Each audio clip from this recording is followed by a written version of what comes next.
Todos los países del mundo en estos momentos están reformando la educación pública. Existen dos razones para ello. La primera es económica. La gente está intentando resolver cómo podemos educar a nuestros niños para que ocupen su lugar en la economía del siglo XXI. ¿Cómo hacemos eso? Si ni siquiera podemos anticipar cómo será la economía al final de la próxima semana, como esta reciente crisis lo está demostrando. ¿Cómo hacemos eso? La segunda razón es cultural. Todos los países del mundo están intentando resolver cómo podemos educar a nuestros niños para que tengan sentido de identidad cultural, para poder legarles los genes culturales de nuestras comunidades y a la vez formar parte del proceso de globalización. ¿Cómo cuadramos ese círculo? El problema es que están intentando enfrentarse al futuro, a base de hacer lo mismo que en el pasado, y en el proceso están alineando a millones de niños que no ven ninguna utilidad en asistir a la escuela. Cuando nosotros íbamos al colegio nos retenían allí con la historia de que si trabajábamos mucho y sacábamos buenas notas y luego estudiábamos un título universitario, tendríamos un trabajo. Nuestros hijos no se creen eso. Y hacen bien, por cierto. Es mejor tener una titulación que no tenerla, pero ya no es ninguna garantía. Y especialmente no lo es si el camino hacia ella marginaliza la mayoría de cosas que tú consideras importantes acerca de ti mismo. Hay gente que dice que hay que subir los estándares, que eso sería un avance. Ah, ¿sí? Sí, lo deberíamos hacer. ¿Y por qué ibas a querer rebajarlos? No me he encontrado con ningún argumento que me convenza para bajarlos. Pero subirlos, por supuesto que habría que subirlos. El problema es que el sistema educativo actual fue diseñado, concebido y estructurado para una era diferente. Fue concebido en la cultura intelectual de la Ilustración y en las circunstancias económicas de la Revolución Industrial. Antes de la mitad del siglo XIX no había sistemas educativos públicos. En realidad no, o sea, podrías estudiar con los jesuitas si tenías dinero, pero la educación pública, pagada con los impuestos, obligatoria para todo el mundo, gratuita y a la vuelta de la esquina, era una idea revolucionaria. Y mucha gente se opuso a ello. Decían, no es posible para muchos niños pobres que están en la calle beneficiarse de la educación pública. Son incapaces de leer y escribir. ¿Por qué perder tiempo con esto? Y también se asienta sobre una serie de suposiciones sobre la estructura social y la capacidad de las personas. Fue dirigido por el imperativo económico de aquel momento, pero a lo largo de todo ello se infiltró el modelo intelectual de la mente, el cual era esencialmente la idea que la Ilustración tenía sobre la inteligencia. La auténtica inteligencia consistía en cierta capacidad para el razonamiento deductivo y un conocimiento amplio de la cultura clásica. Se podría resumir en capacidad académica. Y esta idea está fuertemente enraizada en la reserva genética de la educación pública. El creer que hay dos tipos de personas, académicas y no académicas, y la consecuencia de eso es que mucha gente brillante se creen que no lo son porque han sido evaluados siguiendo este concepto de mente. Así que tenemos dos pilares gemelos, el económico y el intelectual. Y desde mi punto de vista, este modelo ha causado caos en la vida de mucha gente. Ha habido gente que se ha beneficiado maravillosamente de él, pero la mayoría de la gente no. En lugar de beneficiarse, sufren de esto. Una epidemia moderna, mal ubicada y también ficticia. Esta es la plaga del síndrome de déficit de atención e hiperactividad, TDAH. Este es un mapa de la incidencia del TDAH en Estados Unidos. El mapa de prescripciones médicas para el TDAH. No me malinterpreten. No quiero decir que el síndrome de déficit de atención no exista. Yo no tengo la formación necesaria para ello. Sé que la amplia mayoría de psicólogos y pediatras creen que sí, pero aún es un tema a debatir.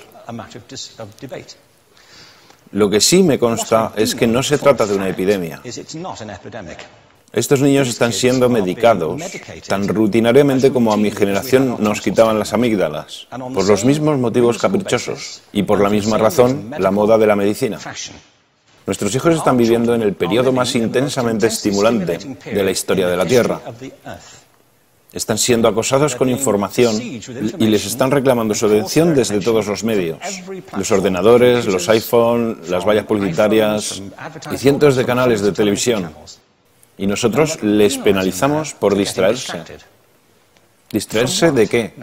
Cosas que son un aburrimiento, en la escuela sobre todo. Me parece a mí que no es totalmente una incidencia el hecho de que la incidencia del TDAH haya crecido paralela al incremento de los test estandarizados. A estos niños se les está dando cosas como Ritalin, Adderall, a menudo medicación bastante peligrosa, solo para hacer que se concentren y se calmen. Pero según esto, el déficit de atención aumenta al ir al este de este país. La gente empieza a perder el interés en Oklahoma.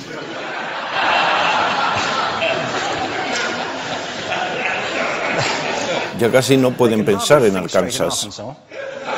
Y para cuando llegan a Washington, lo han perdido completamente. Y hay distintas razones para ello. Es una epidemia ficticia. Si lo piensas, las artes, y no quiero decir que sea exclusivo de las artes, creo que también es cierto para las ciencias y para las matemáticas, pero permítanme hablar en particular de las artes, porque ellas son las víctimas de esta mentalidad en especial. Las artes tratan especialmente la idea de experiencia estética. Una experiencia estética es una en la que tus sentidos están funcionando a su máxima capacidad. Cuando te hallas presente en el momento actual, cuando vibras con la emoción de lo que estás experimentando, cuando estás plenamente vivo. Y la anestética es cuando cierras tus sentidos y te atontas ante lo que está sucediendo. Y muchos de estos medicamentos hacen eso. Estamos haciendo pasar a nuestros hijos por el sistema educativo a base de anestesiarlos. Y yo creo que deberíamos estar haciendo exactamente lo contrario. No deberíamos adormilarlos, sino despertarlos para que vean lo que sucede en su interior. Pero el modelo que tenemos es este. Yo creo que tenemos un sistema educativo modelado del interés de la industria a su imagen y semejanza. Les daré un par de ejemplos. Las escuelas aún están organizadas como si fueran fábricas. Tienen timbres que suenan, instalaciones separadas, están especializadas por asignaturas. Aún educamos a los niños por lotes. Les hacemos pasar por el sistema según su grupo de edad. ¿Por qué hacemos eso? ¿Por qué suponemos que lo más importante que los niños tienen en común es su edad? Parece como si lo más importante de ellos fuese su fecha de fabricación, ¿no? Bueno, yo conozco niños que son mucho mejores que otros niños de su edad en distintas disciplinas, o en diferentes momentos del día, o que son mejores en grupos pequeños o en grupos grandes, o que simplemente trabajan mejor solos. Si te interesa el modelo de aprendizaje, no puedes empezar con esta mentalidad de cadena de montaje. Se trata esencialmente de una conformidad. Cuando ves el incremento de los exámenes estandarizados y de los currículos estandarizados, todo se basa en la estandarización. Yo creo que tenemos que ir justamente en la dirección opuesta. Esto es lo que quiero decir cuando hablo de cambiar el paradigma. Hay un estudio estupendo que se ha hecho recientemente acerca del pensamiento divergente. El pensamiento divergente no es lo mismo que la creatividad. Yo defino la creatividad como el proceso de tener ideas originales que tengan valor. Pensamiento divergente no es sinónimo de creatividad, pero es un componente esencial de la misma. Es la capacidad de ver montones de respuestas posibles a una cuestión. Montones de maneras diferentes de interpretar una cuestión. Pensar lateralmente, como lo llamó Edward de Bono. No pensar solamente de manera lineal o convergente. Ser capaz de ver múltiples respuestas y no solo una. Así que yo diseñé un test para esto y voy a inventarme un ejemplo. A la gente se le puede preguntar cuántos usos se le ocurren para un clip. A la mayoría se les ocurren unos 10 o 15. A la gente que se le da bien, se le pueden ocurrir 200. Y lo hacen porque preguntan, ¿el clip podría estar hecho de goma y medir 60 metros? ¿Tiene que ser un clip tal como lo conocemos? Bueno, pues diseñé el test y lo probé con 1.500 personas. En un libro titulado Más allá del punto de ruptura, y en el protocolo del test, si superabas una puntuación determinada, se te consideraba un genio del pensamiento divergente. Así que quiero preguntarles, ¿qué porcentaje de la gente que hizo el test puntuó como genio en pensamiento divergente? Y debo decir una cosa más acerca de ellos. Eran niños de jardín de infancia. Así que, ¿qué opináis? ¿Qué porcentaje de genios?